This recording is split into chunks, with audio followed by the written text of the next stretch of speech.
If you ever need numbered lists in Google Sheets, like 1 through 10 or 1 through 100, there are a few easy ways to do it.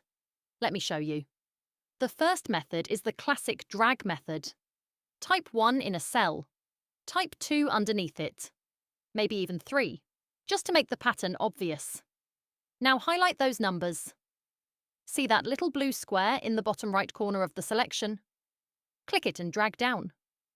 Google Sheets recognizes the pattern and continues the sequence automatically.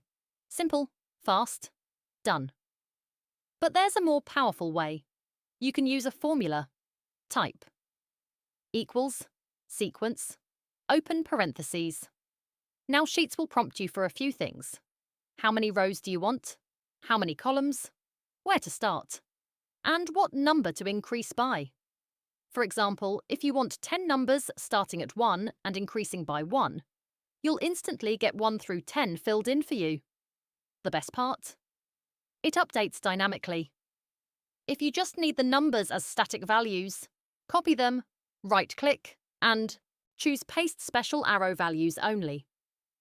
There's also another option using the row function. Start typing.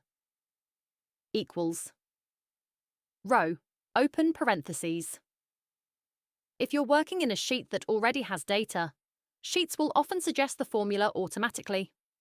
Once entered, you can drag it down to generate a running count based on row numbers. 3 different ways to build a sequence. Same result, but now you can choose the method that works best for your workflow.